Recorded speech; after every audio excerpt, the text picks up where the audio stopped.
Eu quero saudar todos os irmãos com a paz do Senhor Jesus. É uma noite especial. Deus trouxe algo no meu coração e eu quero passar para os irmãos um pouco de um estudo acerca do apóstolo João, quando ele escreve a sua primeira epístola. Algo que tem dado polêmica. O Senhor tem colocado uma mensagem no meu coração acerca da santidade. A Bíblia diz assim: segui a paz com todos e a santificação, sem a qual ninguém verá a Deus. Mas existem muitas pessoas ainda que eu não sei se por não conhecerem a palavra, ou não conhecerem a Deus, ou por terem algo talvez escondido, que não exposto, essa palavra santos soa muito pesado no ouvido de certas pessoas. Então eu quero ler para vocês nesta noite, no capítulo de número 3 da primeira epístola de João, tomar como um tema para esse estudo, capítulo 3 de 1 João, do versículo 3 em diante, fala sobre a busca da santidade. E qualquer que nele tenha esperança, purifica-se a si mesmo, como também ele é puro. Qualquer que comete pecado, também comete iniquidade, porque o pecado é iniquidade. E bem sabeis que ele se manifestou para tirar os nossos pecados, e nele não há pecado. Qualquer que permanece nele não peca. Qualquer que peca não o viu e nem o conheceu. Filhinhos, ninguém vos engane.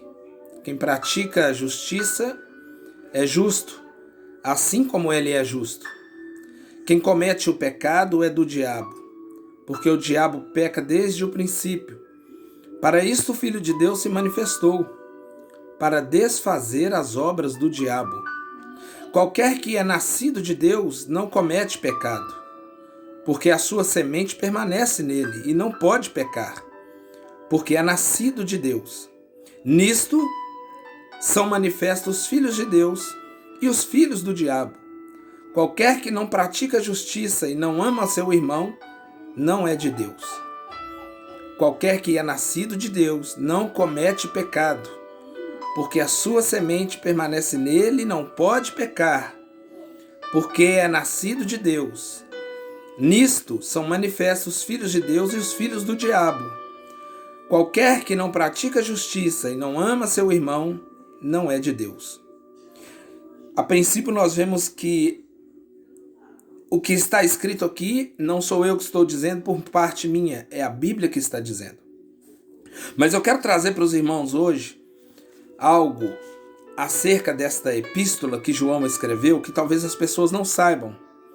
Porque é muito fácil você pegar um versículo isolado da Bíblia e fazer um ensinamento, uma doutrina, uma interpretação pessoal, por querer que aquilo satisfaça algo na sua vida. Mas eu quero te dizer que a palavra de Deus, ela não pode se encaixar à sua maneira de viver. Você tem que ser encaixado, tem que ser alinhado com a palavra. Então vamos lá, 1 João capítulo 3 em diante, nós lemos aqui.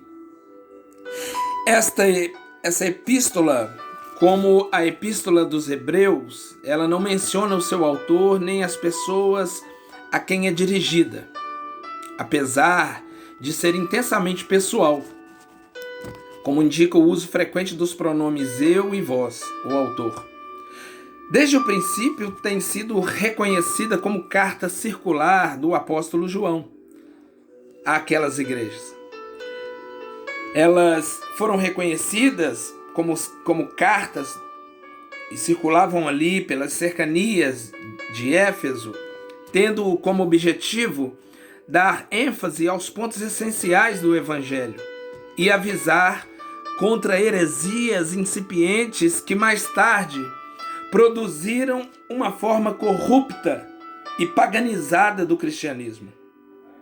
Vamos então, para aprendermos um pouco, vamos falar um pouco deste João. De acordo com a antiga tradição, o apóstolo João, ele fez de Jerusalém o seu centro de operações, cuidando de Maria, mãe de Jesus, enquanto ela viveu. E depois da destruição de Jerusalém, fixou sua residência em Éfeso, que no fim da geração apostólica tornara-se o centro da população cristã, tanto em número como pela posição geográfica. Aí viveu e chegou à idade avançada. O seu cuidado especial, o cuidado de João, era especial pelas igrejas da Ásia Menor. Entre os seus discípulos contava-se Policarpo, Pápias e Inácio, que vieram ser respectivamente bispos de Esmirna, Hierápolis e Antioquia. Este mesmo escreveu o Evangelho, João. Ele escreveu o Evangelho de João, as 3 epístolas e a revelação do Apocalipse, perto do fim do século. Então vemos esta epístola escrita por João, e no capítulo 3, que o assunto nós vemos que não é muito agradável a muitos, porque ele fala sobre santidade. E esta palavra parece que pesa aos ouvidos de certas pessoas, porque eu não vejo a importância de não querer crer na santidade. Eu lhe digo, a pessoa é aquilo que ela pensa que é, aquilo que ela quer ser, ela é. Muitas pessoas querem discordar quando falamos que o sangue de Jesus te limpa de todo o pecado e o Espírito Santo, ele te torna uma pessoa santa. As pessoas querem refutar, até mesmo com versículos isolados dentro dessa própria epístola, como no capítulo 2 de 1 João. Ele diz assim: meus filhinhos, essas coisas vos escrevo para que não pequeis. Mas se alguém pecar, temos um advogado para com o Pai, Jesus Cristo o justo. E ele é a propiciação pelos nossos pecados, e não somente pelos nossos, também pelos pecados de todo mundo. E nisso sabemos que o conhecemos, se guardarmos os seus mandamentos. Se guardarmos os seus mandamentos. Aquele que diz, eu conheço, mas não guarda os seus mandamentos. Aquele que diz, eu conheço, mas não guarda os seus mandamentos, é mentiroso e nele não está a verdade. Aqui começa a dizer, aí eu te pergunto, você está guardando os mandamentos do Senhor? Você tem guardado os mandamentos do Senhor? Não sou eu que vou dizer, olhe para você, examine-se o homem a si mesmo. Você tem guardado os mandamentos do Senhor? Responda para ele. Mas qualquer que guarda a sua palavra, o amor de Deus está nele verdadeiramente aperfeiçoado. E nisto conhecemos que estamos nele. Aquele que diz que está nele também deve andar como ele andou. Então nós vemos aqui pessoas que pegam versículos isolados e querem fazer desse versículo uma teoria sem saber o motivo, sem ler o contexto, talvez sem ler até a Bíblia, não conhece nem Bíblia, porque não leem o contexto, a história, a quem foi dirigida e o que estava acontecendo. Então, querem refutar sem argumento. Mas para se aplicar isso, é preciso conhecer a quem estava sendo dirigida e o motivo dela ser lida por eles. Nós vemos que há um cenário que serve de fundo a essa epístola. Um cenário que serve de fundo. O cristianismo, para você entender, ele já estava no mundo havia uns 60, 70 anos. E em muitas partes do Império Romano, tornara-se uma religião importante e poderosa. E uma religião de poderosa influência também. Naturalmente, houve toda espécie de tentativas para amalgar o evangelho com as filosofias e sistemas de ideias dominantes. O que é amalgar? Misturar, fazer uma mistura de ideias. Amalgar significa misturar coisas, fermentar coisas, manufaturar coisas. Então, no meio deste povo entra certa forma de gnosticismo. Isso que eu estou te falando é a história da igreja. Se você conhece, você vai ver que é verdade. Se não conhece, procura saber aonde e para quem foi dirigida essa carta, e você vai entender do que nós falamos acerca de santidade. Para quem João escrevia e o porquê, o motivo que ele estava escrevendo. Então, o que é gnosticismo? Que estava entrando naquele tempo. Um movimento religioso de caráter sincrético, ou sincretismo e esoterismo, desenvolvido nos primeiros séculos da nossa era, à margem do cristianismo, institucionalizado, combinando o misticismo e as especulações filosóficas. Eles estavam querendo combinar cristianismo com misticismo, com especulações de filosofias, e então era algo que estava entrando para mudar naquela época a mente daqueles cristãos ali de Éfeso. Essas ideias despedaçava as igrejas no tempo de João, exagerava o valor do intelectualismo e sustentava que há em a natureza humana um irreconciliável princípio dualista. Ou seja, que eles ensinavam, que o espírito e corpo são duas entidades separadas que se hostilizam. E eles ensinavam que o pecado residia apenas na carne. O espírito poderia ter seus arrebatamentos e o corpo poderia fazer o que queria. Então este era o ensino daqueles homens. A piedade mística mental elevada seria inteiramente consciente com uma vida sensual voluptuosa. A pessoa poderia viver uma vida sensual, cheia de todos os desejos de concupiscências da carne. Então essas pessoas, esses homens que entraram ali com estes ensinos, eles negavam a encarnação e sustentavam que Cristo era só um homem, que era um homem só na aparência, tipo assim, é como se Jesus fosse um tipo de fantasma. Eles queriam que as pessoas acreditassem nisso. Em Éfeso, havia ali um líder.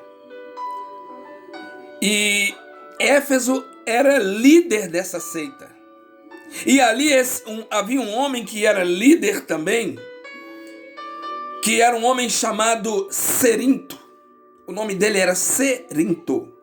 Era um indivíduo que dizia ele aos cristãos, querendo atrapalhar, colocar algo na cabeça das pessoas, com um espírito do anticristo que já estava atuando naquela época, e João mais para frente ele fala sobre isso. Ele dizia ter experiências místicas, íntimas e elevadas acerca do conhecimento de Deus. Mas ele era sensual, ele era voluptuoso, como os maus mestres que perturbaram as igrejas, as 7 igrejas. Nós vemos em Apocalipse, eu quero ler para os irmãos, capítulo 2, se você tiver a sua Bíblia aí, abre comigo.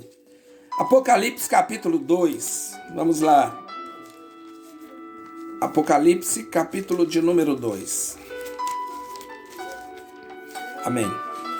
Apocalipse capítulo de número 2, no versículo 2 e 6. Versículo 2. Eu conheço as tuas obras e o teu trabalho e a tua perseverança, e que não podes suportar os maus, que puseste à prova os que dizem ser apóstolos e não são, e tu os achas mentirosos. E sofrestes, tem paciência, trabalhaste pelo meu nome e não te cansaste. Tenho, porém, contra ti que deixastes o primeiro amor. Olha para você ver. Aí ele vem falando aqui, continua no versículo 5. Lembra-te, pois, de onde caíste, arrependa-te, pratica as primeiras obras, pois senão brevemente a te virei, e tirarei do seu lugar o teu castiçal, se não te arrependeres. Tens, porém, isto, que odeia as obras dos nicolaítas, as quais eu também aborreço. Você que diz que não é possível ser santo, que a pessoa pode ser cheia do Espírito Santo e ainda pecar. Você sabe o que é nicolaíta? O que era o espírito do nicolaísmo que atuava nessa época? Então estude isso para você ver. No versículo 14 de Apocalipse 2: porém umas poucas coisas tenho contra ti, porque tens lá o que seguem a doutrina de Balaão, o qual ensinava Balaque a lançar tropeços diante dos filhos de Israel, para que comessem dos sacrifícios da idolatria e se prostituíssem. Versículo 20: mas tenho contra ti que toleras Jezabel, mulher que se diz profetiza, ensinar e enganar aos meus servos, para que se prostituam e comam do sacrifício de idolatria. Então nós vemos que esse espírito aqui, que estava atuando nesse momento ali, era um espírito que perturbava os cristãos, que perturbava as igrejas, que perturbava a doutrina dos apóstolos acerca de Jesus Cristo. Então, através desta epístola, parece que João tinha em mente esses homens hereges, quando ele insiste que o genuíno conhecimento de Deus deve resultar. Preste atenção. João insiste que o genuíno conhecimento de Deus deve resultar em transformação moral e que Jesus foi a manifestação verdadeira, material e autêntica de Deus na carne.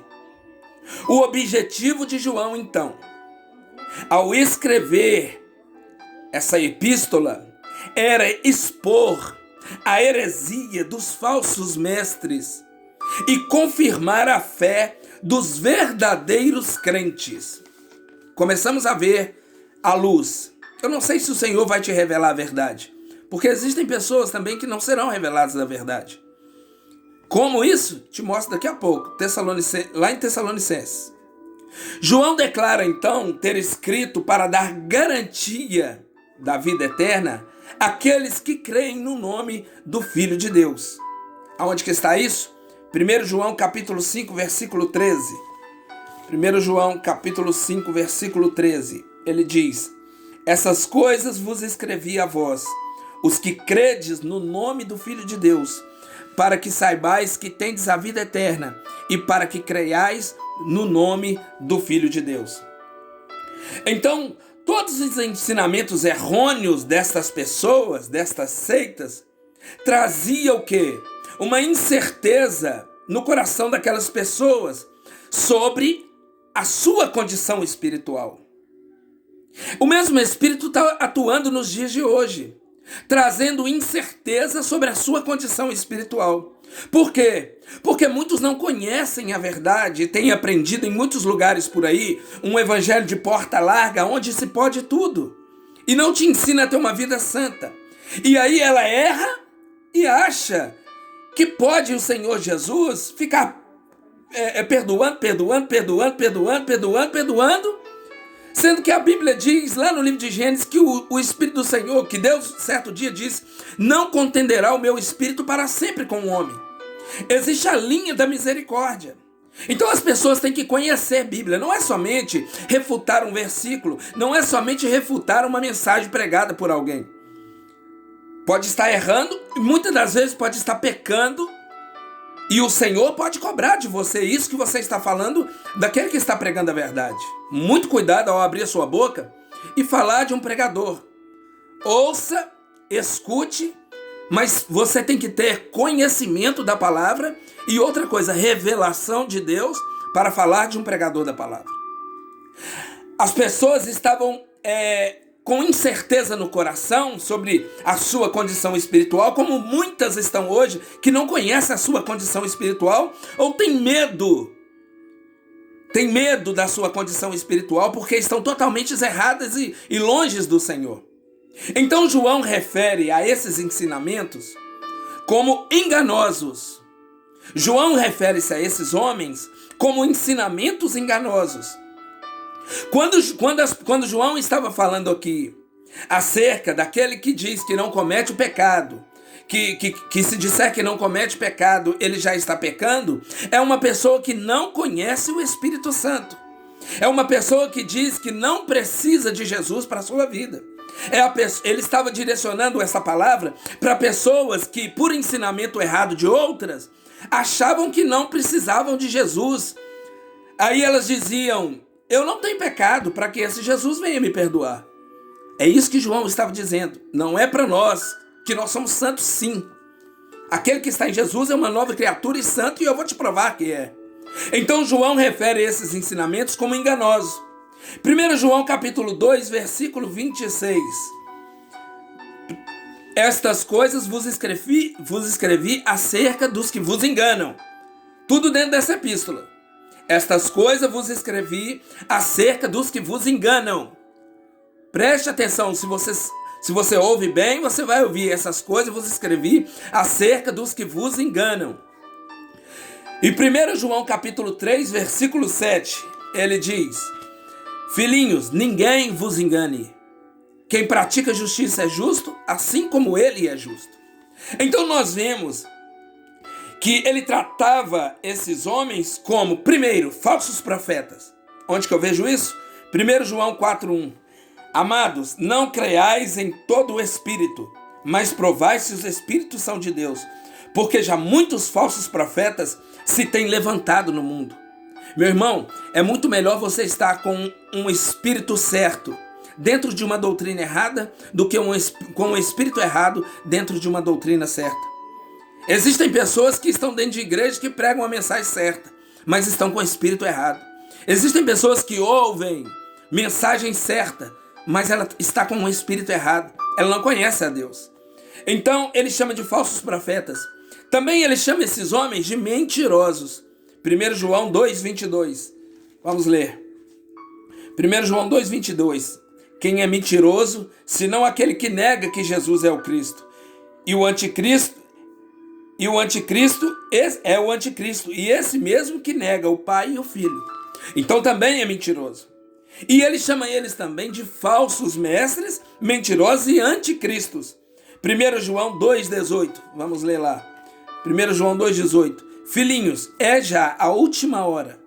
E como ouviste que vem o anticristo, também agora muito se tem feito o anticristo. Por isso conhecemos que é já a última hora. Tá vendo que o Espírito já estava atuando naquela época? O espírito do anticristo, ele tenta, tudo que é anticristo, ele coloca na sua mente que todo sacrifício de Jesus é impossível na sua vida, que não tem validade na sua vida. Uma pessoa que diz que anula o sacrifício de Jesus, porque quando ela diz que uma pessoa não se torna santa, que Jesus não pode tornar ela santa, que o sangue de Jesus não torna ela santo, ela já está crucificando ele de novo, já descreditou do sangue do Senhor. Então, essas pessoas, João diz aqui que eles tinham já estado com eles na igreja, mas tinha se afastado. Ah, mas aonde você vê isso, pastor? 1 João 2,19 diz assim: saíram de nós, mas não eram de nós, porque se fossem de nós, ficariam conosco. Mas isto é para que se manifeste que não são todos de nós. Olha só para você ver. Olha só para você ver que existem filhos de Deus e filhos do diabo. Anticristo, o espírito de anticristo, são levados como folhas por ideias de homens que trazem engano e tiram Jesus de cena. A Bíblia diz que eles tinham se afastado. João 4:1, nós já lemos aqui. Então, e tinha se levantado no mundo, e eles queriam propagar as suas heresias naquela época. Então, o que aconteceu? O método de João em expor os erros desses homens, hereges e as suas heresias, e confrontá-los eles, era o quê? Confrontar com a verdade. Era mostrar que Jesus é a fonte de vida eterna e que quem anda na luz não está em trevas. Ele diz assim, no capítulo de número 1, no versículo 5: esta é a mensagem que dele ouvimos e vos anunciamos, que Deus é luz e não há nele treva nenhuma. Se dissermos que temos comunhão com ele e andarmos em trevas, mentimos e não praticamos a verdade. Porém, se andarmos na luz, ele na luz está. E temos comunhão uns com os outros, e o sangue de Jesus Cristo, seu Filho, nos purifica de todos os pecados. Então, quando ele está mostrando aqui, se dissermos que não temos pecado, enganamos a nós mesmos, esse versículo, meu querido, não é isolado. Ele está falando aqui acerca do ensinamento que esses homens deram para aquelas pessoas que estavam ali em Éfeso, aquela igreja, e aqueles homens começaram a acreditar que não era necessário de Jesus, para o sangue de Jesus, a purificação pelo sangue, para a sua salvação. Eles começaram a ensinar coisas erradas, como se Jesus fosse um homem normal. Mas João está mostrando aqui que era preciso, se confessarmos os nossos pecados, ele diz aqui, a própria pergunta que você faz, já te mostra que você não está sendo revelado. Se confessarmos os nossos pecados, ele é fiel e justo para nos perdoar os pecados e nos purificar de toda injustiça. Aí ele diz, se dissermos que não pecamos, fazemos-lo mentiroso e a sua palavra não está em nós. É claro, eles acreditavam aqui nessas ideias que esses homens estavam ensinando, e eles ensinaram que Jesus não era preciso e que eles não tinham pecados para que fosse preciso aquele sacrifício. Por isso que ele diz, se nós dissermos que não precisamos de Jesus, se nós dissermos que não pecamos, ele não está falando aqui para uma pessoa que estava cheia do Espírito Santo, porque primeiro, se a pessoa estiver cheia do Espírito Santo, ela não tem essa dúvida quanto à sua vida santa, pura e casta, porque é o Espírito Santo que conduz a verdade.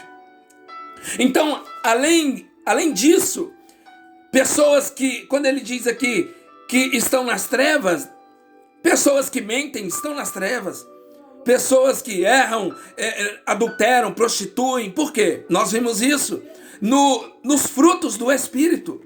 A Bíblia nos fala que o Espírito Santo, ele muda a vida da pessoa, que ele traz uma nova vida, e os frutos do Espírito, ele começa a aparecer. Daqui a pouco nós vamos ler sobre isso. Então, além disso, quando nós buscamos a santidade por nossas forças, trabalhamos em vão. Porque se você for buscar santidade, você quiser ser um santo por si mesmo, nunca você vai conseguir. Se o Espírito Santo não te mudar. Mas se ele te mudar, se ele te conduz, aí ele te torna santo, sim.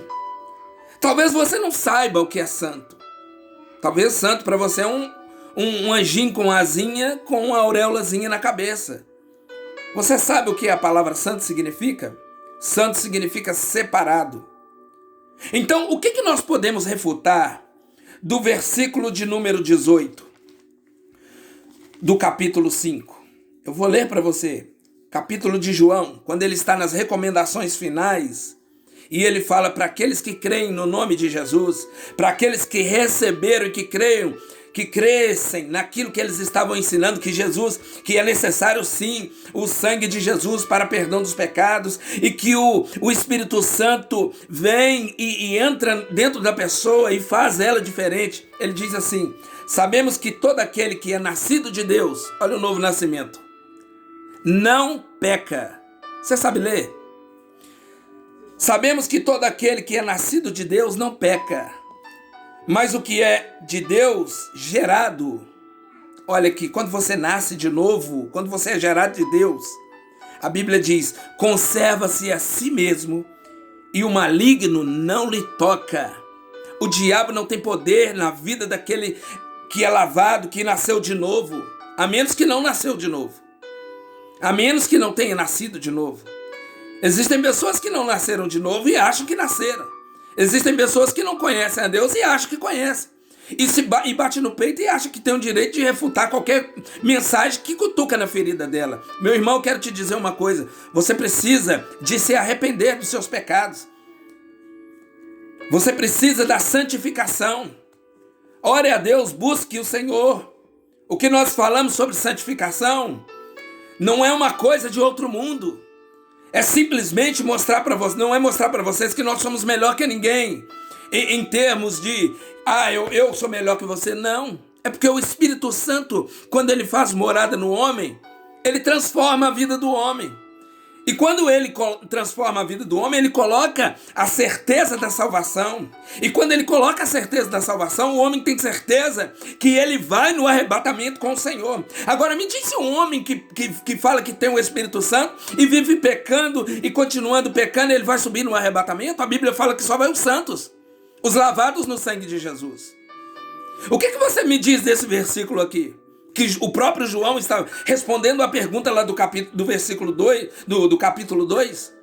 Sabemos que todo aquele que é nascido de Deus não peca, mas o que é de Deus gerado conserva-se a si mesmo e o maligno não lhe toca. Quando você pega um palmito e coloca dentro de um vidro com algumas especiarias para conservar e tampa, ele fica ali conservado até quando você voltar e buscar, e ele vai estar apto para comer. Mas se você deixar esse mesmo palmito do lado de fora e colocar ele simplesmente numa água, quando você voltar ele vai estar podre. Assim é o Senhor. O Espírito Santo nos conserva para a salvação. O Espírito Santo conserva o homem para a redenção. O Espírito Santo sela o homem para a redenção. Ele sela o homem para aquele dia. O resto está podre, o resto joga fora. Jesus disse assim, que vai ser queimado, vai separar o trigo do joio e o joio vai ser queimado com a palha. Ei, meu irmão, leia a Bíblia, busque revelação do Senhor. Santidade não é uma palavra que está de acusação para você. Quando eu falo em ser santo, eu estou dando uma dica para você em viver uma vida com os favores de Deus. É por isso que talvez a vida da pessoa está toda errada, como eu estive uma vez, achando que tudo dava errado por causa de mim. Tá errado, aliás, por causa de Deus? Não, tá errado por causa de mim, porque não aceitava a verdade. Mas uma vez que eu conheci o Senhor de verdade, Ele me transformou e o Espírito Santo me tornou santo, santo, santo, puro para o arrebatamento.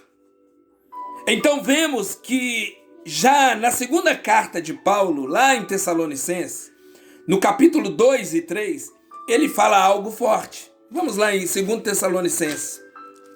Se você tiver a sua Bíblia, abra sua Bíblia aí comigo para acompanhar, para não ter desculpas depois. 2 Tessalonicenses, no capítulo de número 2 Tessalonicenses, capítulo de número 2, versículo de número 3, ele diz assim, 2:3: Ninguém de maneira alguma vos engane, porque não será assim sem que antes venha a apostasia. Aqui era outra igreja, Tessalonicenses, que estava infiltrando homens com ensinamentos errados. E Paulo, eles ensinavam ali que Jesus já tinha voltado e aquele povo tinha ficado, mas Paulo chega ali e fala, olha, ninguém de maneira alguma vos engane, porque não será assim, sem que antes venha a apostasia e se manifeste o homem do pecado, o filho da perdição, que é o anticristo. Agora, eu quero falar sobre a apostasia que Paulo fala, sobre a manifestação da apostasia. O que é a apostasia? É a renúncia de uma religião ou crença, o abandono da fé, uma renegação, ou seja, negar de novo. Então vemos o que aqui? É que pessoas boas, pessoas inteligentes, estão sendo enganadas e se apostatando da fé através de muita mistura que fazem nesses dias, fazendo o quê? Uma vitamina de evangelho, com misticismo, com macumbaria, com feitiçaria, com o evangelho de porta larga, com o tudo pode fazer todas as coisas. Você pode ir para a igreja, ceiar, fazer o que quiser, amanhã você está de novo fazendo todas as coisas erradas.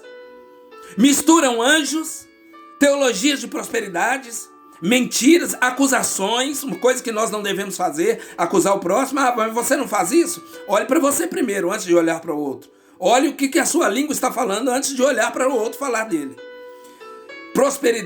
Teologia de prosperidade, mentiras, enganos e toda a podridão que o mundo oferece. E isso não tem nada a ver. E quando nós vemos o resultado dessa vitamina, dessa mistura, é o quê? Milhares e milhares de pessoas boas, inteligentes, pessoas cultas, que estão tomando copos e copos e mais copos dessa vitamina, dessa mistura, e cada vez mais se afastando da palavra genuína.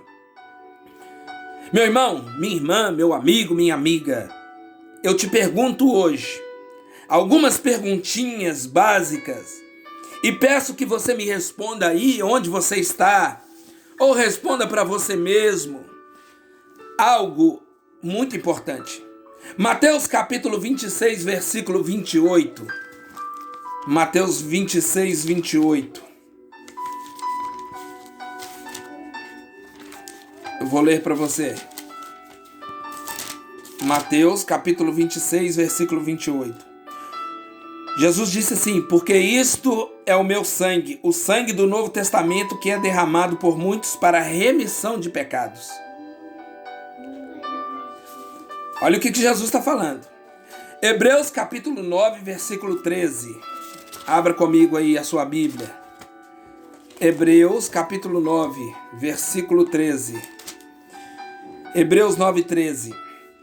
Porque se o sangue de touros e bodes e a cinza de novilhas esparzidas sobre os imundos santifica quanto à purificação da carne, versículo 14, quanto mais o sangue de Cristo, que pelo Espírito Eterno se ofereceu a si mesmo, imaculado a Deus. Ele purificará as vossas consciências das obras mortas para servirdes ao Deus vivo. Olha o que ele está falando. Hebreus capítulo 13, versículo 12. Hebreus capítulo 13, versículo 12. E por isso também Jesus, para santificar o povo pelo seu próprio sangue, padeceu fora da porta. Está lendo aí? Você tem ouvidos? E por isso também Jesus, para santificar o próprio povo ele pelo seu próprio sangue padeceu fora da porta. Efésios 1:7. Vamos lá. Efésios 1:7. É bom lermos a Bíblia, porque não temos desculpa depois. Efésios 1, versículo 7. Em quem temos a redenção pelo seu sangue, a remissão das ofensas segundo as riquezas da sua graça. Olha o que ele está falando acerca do sangue de Jesus. O poder do sangue de Jesus. Romanos 3, 25. Romanos 3, 25.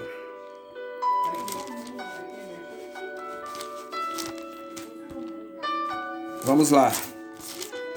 Romanos capítulo 3, 25. Romanos 3, 25. A qual Deus propôs para propiciação pela fé no seu sangue, para demonstrar a sua justiça pela remissão dos pecados dantes cometidos sob a paciência de Deus. Olha o que ele está falando sobre o sangue. Agora, diante desses versículos que eu li para você e depois você vai reler, eu te pergunto, você crê que o sangue de Jesus perdoa, limpa todo o pecado do homem? Lembra aí, pensa aí. Você crê que o sangue de Jesus perdoa, que ele limpa todo o pecado do homem? Responda. Se você disser que não, eu posso entender a sua opinião, mas mesmo assim eu digo a você, que você querendo aceitar ou não, o sangue de Jesus Cristo tem poder para perdoar os pecados de qualquer homem ou mulher nascido nessa terra. E se você disser que crê, eu te pergunto então, se você crê, por que não acredita que quando este sangue limpa uma alma arrependida, ela se torna um santo? A palavra santo significa separado, ou você não sabe? O que você me diz de Romanos capítulo 7, versículo 14 em diante?